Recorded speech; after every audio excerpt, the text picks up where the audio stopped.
आज हमारा टॉपिक है इस चैप्टर के अंदर पब्लिक फैसिलिटीज़। पब्लिक फैसिलिटीज़ का मतलब होता है वो सारा फैसिलिटीज़ जो कि गवर्नमेंट के द्वारा आम लोगों को दिया जाता है, यानी कि बेसिकली आम जनता को, हम सिटीजन्स को जो दिया जाता है फैसिलिटी, उसी को हम लोग कहते हैं पब्लिक फैसिलिटी। देखिए इसमें क्या लिखा हुआ है। सबसे पहला पॉइंट इसमें लिखा हुआ है, money in our pocket cannot buy all the goods and services that we may need to live well. मतलब यहाँ पे ये कहा जा रहा है कि सपोज कीजिए कि आपके पॉकेट में ना बहुत ज़्यादा पैसा है, ठीक है, यानी कि आप बहुत पैसे वाले इंसान हैं। यहाँ पे मनी इन योर पॉकेट का मतलब क्या है? मनी इन योर पॉकेट का मतलब यहाँ पे है कि यदि आपके पास बहुत सारा पैसा भी है, बहुत सारा जो आपके पास पैसा है, इसके बावजूद भी आप अपने जीने के लिए वो सारा चीज़ नहीं खरीद सकते जो आपको चाहिए। चलिए मान लीजिए कि यदि आपको जीने के लिए कुछ सामानें चाहिए, तब तो आप अपने पैसों से खरीद सकते हैं। कोई आपको सर्विस चाहिए, आप अपने पैसों से खरीद सकते हैं। लेकिन क्या इसके बावजूद भी ज़िंदगी जीने के लिए जो कुछ भी आपको चाहिए, क्या वो सारा कुछ पैसों से खरीदा जा सकता है? जवाब है बिल्कुल भी नहीं, बिल्कुल भी नहीं। तो फिर आखिर वो कौन कौन से ऐसे चीज़ हैं जिसको कि हम लोग पैसों से नहीं खरीद सकते हैं, उसके बारे में ही हम लोग बात करेंगे। तो सबसे पहला पॉइंट यहाँ पे वही लिखा हुआ था कि money in our pocket cannot buy all the goods and services that we may need to live with, यानी कि अपने जीवन को अच्छे तरीके से जीने के लिए हम लोगों को जो भी चीज़ें चाहिए वो हम सारा का सारा चीज़ अपने पैसों से नहीं खरीद सकते। कुछ चीज़ें ऐसे भी होती हैं जो कि पैसों से भी बड़ी हैं। वो क्या है ज़रा इसके बारे में हम लोग देखेंगे। देखिए लिखा हुआ है, for example our money cannot buy us a pollution free environment. अच्छा एक बार बताइए, क्या हमारा पैसा एक पॉल्यूशन फ्री इन्वायरमेंट हमारे लिए खरीद सकता है? क्या नहीं खरीद सकता। इसीलिए कोई भी आदमी जब शुरू में सुनता है ना कि पैसों से हर कुछ नहीं खरीदा जा सकता, तो उसको मजाक लगता है। उसको लगता है कि यार पैसे से तो हर कुछ खरीदा जा सकता है। लेकिन इकोनॉमिक्स चूँकि हम लोग पढ़ रहे हैं, तो हम लोग बेसिकली अपने सोसाइटी के बारे में बात करते हैं, है ना। इकोनॉमिक्स मतलब सोसाइटी। तो सोसाइटी में यदि हम लोग बात कर रहे हैं, इसका मतलब यहाँ पे है कि यदि आपके पास बहुत सारा पैसा भी है तो आप अपने लिए एक पोल्यूशन फ्री इन्वायरमेंट नहीं खरीद सकते। आपको उसी इन्वायरमेंट में रहना पड़ेगा जिसमें बाकी सारे लोग रह रहे हैं, ठीक है। आगे, also our money may not be able to protect us from infectious diseases. जैसे मान लीजिए यदि आपको कोई बीमारी हो गया, तो क्या बीमारी देख के आता है कि इनके पास पैसा बहुत है तो इनके पास मत जाओ, इसके पास पैसा बहुत कम है तो उसको जाके बीमार कर दो? ऐसा होता है क्या? नहीं। इसका मतलब यहाँ पे है कि यदि आपके पास बहुत सारा पैसा है तो आपको बीमार होने से भी कोई नहीं बचा सकता। हाँ, मान लीजिए कि आपको बीमारी हो गया तो आप अपने पैसे के बदौलत इलाज जल्दी आप कर सकते हैं, अपना जल्दी ठीक हो सकते हैं, वो आपके हाथ में है। लेकिन आपके पास पैसा है, इसका मतलब ये नहीं है कि आप बीमार ही नहीं पड़ेंगे। बीमार आप पड़ेंगे, आपको बीमारी भी होगी, लेकिन हाँ चूंकि आपके पास पैसा है तो आप जल्दी ठीक हो जाएंगे, ये बात ठीक है, ठीक है। लेकिन आपको बीमार होने से कोई बचा नहीं सकता। आगे, so government should provide us facilities like schools, colleges, parks, hospitals which an individual can not afford. तो अब जरा बताइए कि हर आदमी के पास पैसा तो अंधाधुन है नहीं, मतलब कि हर आदमी के पास पैसा बहुत ज़्यादा है नहीं। अच्छा, बहुत सारे पैसे वाले लोग तो ऐसे भी हैं जिनके पास अपना खुद का पार्क होता है, घर के अंदर ही वो लोग अपना पार्क बना लेते हैं। मतलब कि बहुत सारा ग्राउंड, बहुत बड़ा ज़मीन रहेगा, ज़मीन के अंदर ही घर है, ज़मीन के अंदर ही swimming pool, park, library, gym, सब कुछ वो अपने घर के अंदर खोल लेते हैं। लेकिन क्या हर एक आम आदमी इस प्रकार का फैसिलिटी अपने लिए वो प्रोवाइड कर सकता है? नहीं कर सकता। तो यहाँ पे फिर रिस्पॉन्सिबिलिटी किसका बढ़ जाता है? रिस्पॉन्सिबिलिटी यहाँ पे बढ़ जाता है गवर्नमेंट का। तो गवर्नमेंट को बेसिकली जो हमारा बेसिक फैसिलिटी है वो प्रोवाइड करना चाहिए। जैसे स्कूल खोल देना चाहिए, अच्छे अच्छे कॉलेज, पार्क्स, हॉस्पिटल्स, इन सारे चीज़ों को गवर्नमेंट के द्वारा खोला जाना चाहिए बड़े लेवल पे, जो कि एक आम आदमी अफोर्ड नहीं कर सकते। जैसे मान लीजिए किसी आदमी को हार्ट अटैक आया और वो आदमी ना बहुत गरीब है, तो ऑब्वियस सी बात है वो प्राइवेट हॉस्पिटल में कभी नहीं जा पाएगा, वो सबसे पहले दौड़ेगा सरकारी हॉस्पिटल की ओर। तो यहाँ पे गवर्नमेंट को इन सारी चीज़ों के ऊपर ध्यान देना चाहिए, और इन्हीं सब चीज़ों को हम लोग कहते हैं पब्लिक फैसिलिटीज़।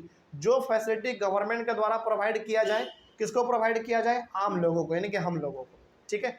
आगे, in many areas especially girls are not able to go to high school because the government has not provided adequate facilities। देखिए गाँव में आज भी ऐसा देखा जा रहा है कि लड़कियां मुश्किल से मुश्किल 10th और 12th कर लेती हैं, इसके बाद वो फिर आगे बढ़ ही नहीं पाती हैं, आगे वो पढ़ ही नहीं पाती है। इसके पीछे बहुत सारे रीज़न हैं, लेकिन बहुत सारे रीज़न में एक रीज़न ये भी है कि जैसे जैसे लड़कियां बड़ी होती हैं स्कूल में, अपने खास करके गाँवों में जो स्कूल होते हैं वहाँ पे बेसिकली कितने तक स्कूल होंगे, 10वीं तक, 12वीं तक। लेकिन आगे पढ़ने के लिए उसको जो यदि ग्रेजुएशन करना है, फिर मास्टर डिग्री करना है, या फिर कोई प्रोफेशनल डिग्री यदि उसको करना है, तो फिर उसको बाहर जाना पड़ेगा। और बाहर जाने के लिए उनके पास प्रॉपर फैसिलिटी है नहीं। तो यहाँ पे ध्यान देने की ज़रूरत किसको है? गवर्नमेंट को है।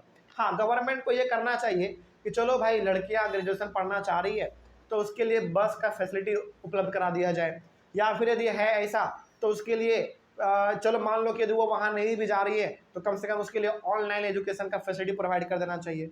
यानी कि लड़कियों को खास करके आगे बढ़ने के लिए गवर्नमेंट को ज़्यादा फोकस इस पर करना चाहिए, ज़्यादा ध्यान यहाँ पे देना चाहिए। और यही कारण है कि लड़कियाँ आगे नहीं पढ़ पाती हैं, उनको फैसिलिटी ही नहीं मिल पाता है ना। जैसे जैसे गाँव में तो अधिकतर आप देखेंगे जो गाँव के स्कूल रहते हैं वहाँ पे तो बाथरूम यदि है तो बाथरूम का गेट टूटा हुआ है, नल टूटा हुआ है, इस प्रकार के फैसिलिटी वहाँ पे है। मतलब कि बहुत गंदा सिस्टम है। तो बताइए क्या वहाँ पे लड़कियाँ या फिर लड़के कोई भी आगे बढ़ पाएंगे? चलो लड़के तो कैसे भी मैनेज कर लेते हैं, लेकिन यहाँ पे सबसे ज़्यादा प्रॉब्लम गर्ल्स पर आता है। यहाँ पे ध्यान देने की ज़रूरत गवर्नमेंट को है। आगे बढ़ते हैं। So all these facilities are to be provided by the government. तो यहाँ पे गवर्नमेंट की जिम्मेदारी और बढ़ जाती है, और बढ़नी भी चाहिए, क्योंकि गवर्नमेंट बेसिकली वेलफेयर का काम करती है। देखिए यदि कोई प्राइवेट स्कूल है तो वहाँ पे बेसिकली प्रॉफिट मेन मोटिव होता है। यानी कि यदि आपका कोई प्राइवेट स्कूल है तो वहाँ के जो डायरेक्टर है उनका मेन मोटिव होता है प्रॉफिट कमाना। लेकिन जो गवर्नमेंट स्कूल होते हैं उनका मोटिव प्रॉफिट कमाना नहीं होता है, बल्कि उनका मोटिव वेलफेयर करना होता है, यानी कि लोगों का भलाई करना होता है। तो यहाँ पे गवर्नमेंट का काम है ना बढ़ जाना चाहिए, और बढ़ना भी चाहिए। ठीक है, आगे बढ़ते हैं, क्योंकि कहीं ना कहीं हम लोग जो है ना गवर्नमेंट पे ही डिपेंडेंट है हर चीज़ों से लगभग। आगे, Kerala has low infant mortality rate and high literacy rate because Kerala has adequate provision of basic health and educational facilities. हमने आपको पढ़ाया था कि इन्फेंट मोर्टेलिटी रेट इंडिया में सबसे ज़्यादा कम कहाँ पे? केरला में है ना। यानी कि केरला में 1000 बच्चे यदि एक साल में जन्म लेते हैं तो उनमें से बहुत कम बच्चे मरते हैं। यानी कि केरला का इन्फेंट मोर्टेलिटी रेट कम है। बताइए ये क्या दर्शाता है? ये दर्शाता है कि केरला का हेल्थ फैसिलिटी बहुत अच्छा है ना। और दूसरी बात हमने आपको ये भी पढ़ाया था कि लिटरेसी रेट इंडिया में सबसे ज़्यादा कहाँ पे है? केरला में ही है। इसका मतलब ये क्या दर्शा रहा है? ये चीज़ दर्शा रहा है कि केरला में एजुकेशनल फैसिलिटी जो है वो भी बहुत बढ़िया है। इसका मतलब केरला एजुकेशन के साथ साथ हेल्थ फैसिलिटी दोनों में बहुत आगे है। ठीक है, आगे बढ़ते हैं फिर। अच्छा, इसका मतलब यहाँ पे क्या हम लोग क्या समझ सकते हैं? यहाँ पे हम लोग ये समझ सकते हैं कि केरला का जो गवर्नमेंट है वो बहुत ही इन सब चीज़ों को लेकर सिंसियर है, बहुत ही इन सब चीज़ों को लेकर वो जागरूक है ना। इसीलिए केरला को बहुत ही मतलब टॉप स्टेट्स में माना जाता है, उसको गिनती में गिना जाता है। आगे, अब जब एनसीईआरटी बुक को आप लाइन बाय लाइन पढ़ेंगे ना तो आपको एक यहाँ पे ना सिस्टम मिलेगा, उसको हम लोग कहते हैं PDS system, public distribution system. ये क्या है जरा देखिए ध्यान से। It is a food security program under which government provided food grains and other essential items to the poor at an affordable price, जिसको हम लोग कहते हैं ना राशन कार्ड वाला सिस्टम। मतलब कि पब्लिक डिस्ट्रीब्यूशन सिस्टम वही सिस्टम है जिसके थ्रू आपको एक कार्ड प्रोवाइड किया जाता है, जिसको हम लोग हिंदी में कहते हैं राशन कार्ड। और उस राशन कार्ड को आप दिखा के राशन शॉप पे बहुत ही सस्ते दामों में अनाज को खरीद लेते हैं, है ना। अच्छा, ये सिस्टम क्यों लाया गया गवर्नमेंट के द्वारा?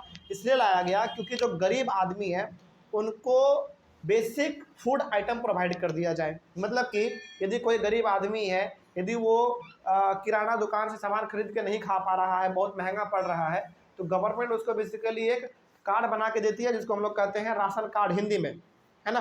राशन कार्ड कहते हैं। और वो राशन शॉप पे जाते हैं, उस कार्ड को दिखाते हैं, बहुत सस्ते दामों में उसको चावल, दाल, गेहूँ, चीनी ये सब मिल जाता है, तेल मसाला ये सब कुछ मिल जाता है, कोई दिक्कत। इसी को हम लोग कहते हैं पब्लिक डिस्ट्रीब्यूशन सिस्टम, यानी कि सिंपली हम लोग उसको शॉर्ट में पीडीएस सिस्टम भी कह देते हैं। ठीक है, और ये बहुत ज़रूरी भी था। इंडिया जैसे कंट्री में ये चीज़ बहुत ज़रूरी है। और इसी का नाम जो है ना गांव में अलग अलग नामों से पुकारा जाता है, जैसे लाल कार्ड, पीला कार्ड, हरा कार्ड, अलग अलग चीज़ों के लिए अलग कार्ड वहाँ पे होता है। ठीक है, उसी में से हमारा ये कार्ड है राशन कार्ड। आगे बढ़ते हैं। पब्लिक डिस्ट्रीब्यूशन सिस्टम यानी कि PDS helps in increasing health and nutritional status of people. अच्छा, ये पीडीएस सिस्टम बेसिकली करता क्या? ये कुछ नहीं करता है, बेसिकली ये करता है कि लोगों का हेल्थ और न्यूट्रिशनल स्टेटस जो उसको बढ़ाता है। जैसे मान लीजिए कोई आदमी खरीद नहीं पा रहा है अपने अनाजों को दुकान से जाके, तो ऑब्वियस ही बात है उसका हेल्थ और न्यूट्रिशनल लेवल क्या हो जाएगा, घट जाएगा, यानी कि उसको अच्छी तरीके से पोषण नहीं मिल पाएगा, जिसकी वजह से वो अक्सर बीमार रहेंगे और उसके बच्चे आगे बढ़ नहीं पाएंगे। इसीलिए सरकार के द्वारा पीडीएस सिस्टम लाया गया, जिसके वजह से गरीब आदमी भी कम दामों में अनाज को खरीद के अपना पेट पाल सकता है। इससे दो चीज़ होता है, पहला तो उसका हेल्थ ठीक रहेगा, बीमार नहीं पड़ेगा, दूसरा उसको न्यूट्रिशन लगातार मिलता रहेगा। ठीक है, ये हमारा हो गया, कोई दिक्कत है ना समझने में।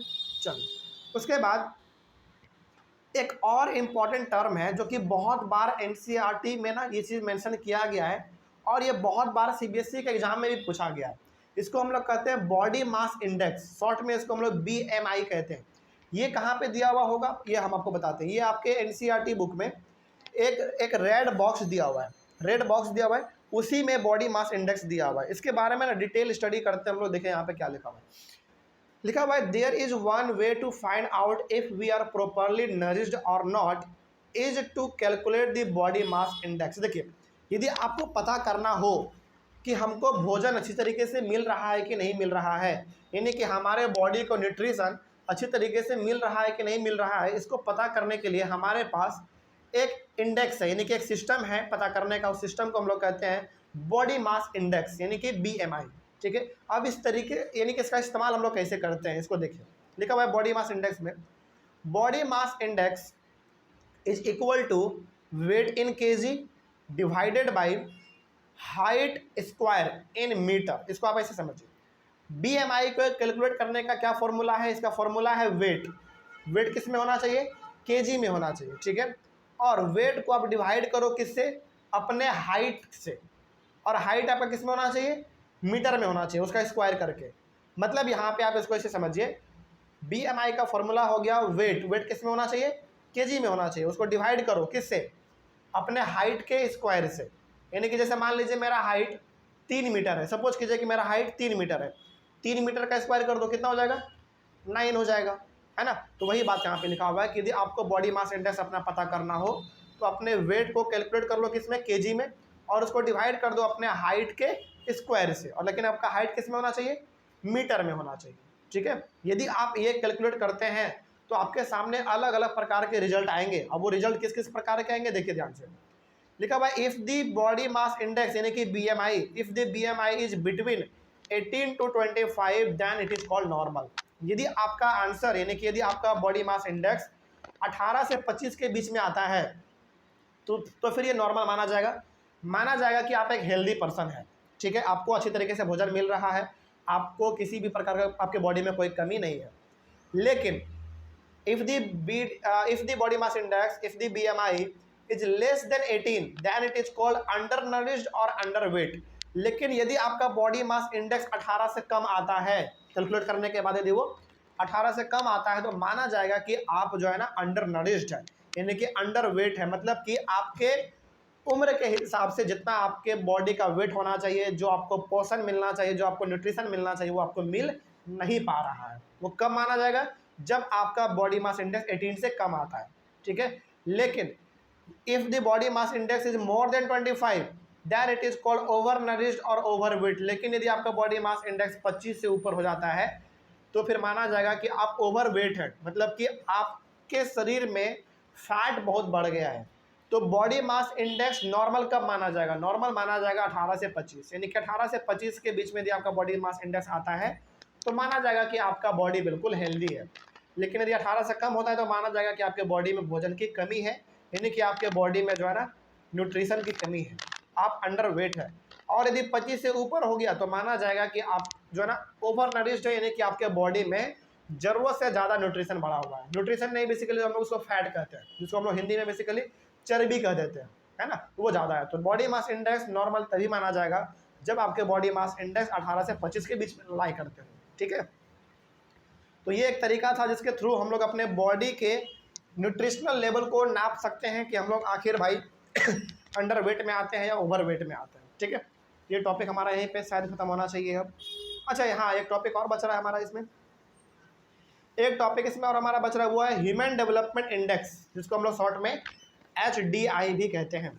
ह्यूमन डेवलपमेंट इंडेक्स क्या है देखिए, it is an index prepared by the World Bank under which all the countries of the world are ranked according to their performance in various parameters like per capita income, life expectancy at birth, literacy rate etcetera. देखिए human development index ना ये एक प्रकार का report है। क्या ये human development index ये एक प्रकार का रिपोर्ट है। और ये रिपोर्ट तैयार कौन करता है? ये रिपोर्ट तैयार करता है वर्ल्ड बैंक। और हमने आपको बताया था वर्ल्ड बैंक कहाँ पे? यूएसए में है ना। और ये वर्ल्ड बैंक जो रिपोर्ट हमारा तैयार करता है जिसका नाम है ह्यूमन डेवलपमेंट इंडेक्स, इस रिपोर्ट के तहत ना वर्ल्ड बैंक अलग अलग कंट्री को रैंक देता है। मतलब कि रैंक 1, रैंक 2, जैसे हम लोग एग्जाम देते हैं तो जिसका सबसे अच्छा नंबर आता है वो रैंक होता है, रैंक 1 होता है। उससे कम रैंक 2, उससे कम रैंक 3, उससे कम रैंक 4, इस प्रकार से होता है हमारे स्कूल में। उसी प्रकार से वर्ल्ड बैंक ना एक तरीका निकालता है, उस तरीके को हम लोग कहते हैं ह्यूमन डेवलपमेंट इंडेक्स, जिसके थ्रू वर्ल्ड बैंक अलग अलग कंट्री को रैंक देता है, यानी कि रैंकिंग करता है। किस बेसिस पे? किस बेसिस पे? अलग अलग पैरामीटर के बेसिस पे, यानी कि पर कैपिटा इनकम के बेसिस पे, life expectancy rate at birth के बेसिस पे और लिटरेसी रेट के बेसिस पे। मतलब यहाँ पे जिस कंट्री का पर capita income, life expectancy at birth और लिटरेसी रेट बहुत अच्छा होगा उस कंट्री को वर्ल्ड बैंक रैंक 1 देगा। बात समझ में आ रही है? अच्छा, इसमें ना 3 पैरामीटर के बारे में बात किया गया है। पहला है पर कैपिटा इनकम, दूसरा है लाइफ एक्सपेक्टेंसी एट रेट और तीसरा है लिटरेसी रेट। आपने पर कैपिटा इनकम के बारे में पढ़ लिया है, आपने लिटरेसी रेट के बारे में भी पढ़ लिया, आपने लाइफ एक्सपेक्टेंसी एट बर्थ के बारे में नहीं पढ़ा और हमने आपको पढ़ाया भी नहीं है। अब उसके बारे में जानिए पहले क्या है। Life expectancy at birth refers to an average expected length of life of a person at the time of birth. Life expectancy at birth का मतलब होता है कि किसी कंट्री के अंदर एक नॉर्मल आदमी ऑन एन एवरेज कितना साल जी रहा है। यदि हम लोग बात करें इंडिया का, तो इंडिया में एक रिपोर्ट के तहत यह बताया गया है कि इंडिया में एक नॉर्मल आदमी ऑन एन एवरेज 60 साल ही मात्र जी पा रहा है। सोचो, अपने जन्म से लेकर मरण तक वो 60 साल ही केवल जी पा रहा है, जो कि बहुत कम है। अच्छा, ये ना एक एवरेज है, याद रखिए, ये एक एवरेज है। लेकिन जीने का तो आदमी 80 साल भी जी रहा है आज भी इंडिया में। 100 साल भी कोई कोई जी जा रहे हैं, कोई 98, 99 तक चले जा रहे हैं, कोई 100 से भी पार चले जा रहे हैं, कोई कोई तो 105 जी जा रहे हैं। लेकिन यहाँ पे बात हो रहा है किस चीज़ का? एवरेज का। तो लाइफ एक्सपेक्टेंसी एट बर्थ का मतलब होता है कि एक नॉर्मल आदमी एक कंट्री में ऑन एन एवरेज कितना साल वो जी रहा है। तो भारत में कितना हो चुका है अब? 60 ईयर्स हो चुका है, यानी कि भारत में एक नॉर्मल आदमी ऑन एन एवरेज मात्र 60 साल ही जी पा रहा है। तो वर्ल्ड बैंक जो है ना रैंकिंग किस बेसिस पे करता है? 3 बेसिस पे। हालांकि और भी बहुत सारे बेसिस हैं, बहुत सारे पैरामीटर हैं, लेकिन ये 3 मेन है। पहला हो गया हमारा पर कैपिटा इनकम। जिस कंट्री का पर कैपिटा इनकम अच्छा होगा, जिस कंट्री के लोग सबसे ज़्यादा जी रहे होंगे। अच्छा, सबसे ज़्यादा जी रहे हैं मतलब ये क्या दर्शाता है बताइए तो?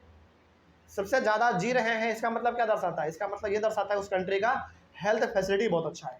मतलब कि वर्ल्ड बैंक पर कैपिटा इनकम के बेसिस पे, लाइफ एक्सपेक्टेंसी एट बर्थ के बेसिस पे और लिटरेसी रेट के बेसिस पे वर्ल्ड बैंक कंट्री को रैंकिंग करता है। और इसी चीज़ को हम लोग कहते हैं ह्यूमन डेवलपमेंट इंडेक्स। कोई दिक्कत इसमें? और ये ह्यूमन डेवलपमेंट इंडेक्स बेसिकली एक इंडेक्स है, एक रिपोर्ट है जो कि किसके द्वारा तैयार किया जाता है? वर्ल्ड बैंक के द्वारा तैयार किया जाता है। और इसी रिपोर्ट में अलग अलग कंट्री का रैंकिंग दिया हुआ रहता है कि कौन कंट्री सबसे अच्छा है, कौन कंट्री सबसे बेकार है, वो चीज़ इसमें दिया हुआ रहता है। जैसे यहाँ पे देखिए, in 2016 HDI has been calculated for about 188 countries. यहाँ पे डाटा दिया हुआ है 2016 का। 2016 में वर्ल्ड बैंक ने 188 यानी कि 188 कंट्री, 188 कंट्रीज को उन्होंने रैंकिंग दिया। समझिएगा जरा ध्यान से। यहाँ पे 2016 में वर्ल्ड बैंक ने 188 कंट्री के परफॉर्मेंस को चेक किया और उस बेसिस पे उन्होंने रैंक दिया। यहाँ पे रैंक दिया हुआ देखिए ध्यान से, the rank of India is 131। 2016 में इंडिया का रैंक कितना आया? 131 आया, जो कि बहुत नीचे है। सोचिए, मतलब कि इंडिया जो है ना रैंकिंग में बहुत पीछे है। इसका मतलब इंडिया में पर कैपिटा इनकम बहुत बुरा है, लाइफ एक्सपेक्टेंसी एट बर्थ बहुत बुरा है, लिटरेसी रेट भी यहाँ का बहुत ख़राब है। तो वर्ल्ड बैंक बेसिकली करता क्या है? वर्ल्ड बैंक अलग अलग कंट्री के रिपोर्ट को तैयार करता है, अलग अलग प्रकार के रिपोर्ट को। जैसे पर कैपिटा इनकम का रिपोर्ट तैयार करेगा, लाइफ एक्सपेक्टेंसी एट बर्थ का रिपोर्ट तैयार करेगा, लिटरेसी रेट का रिपोर्ट तैयार करेगा। उन सबको मिला के एक रैंक देगा उसको, है ना, जिसमें हमारा कंट्री 2016 में जो है ना 131 रैंक उसको मिला था, जो कि बहुत नीचे है। शर्म वाली बात है, मतलब बहुत इसको इम्प्रूव करना चाहिए।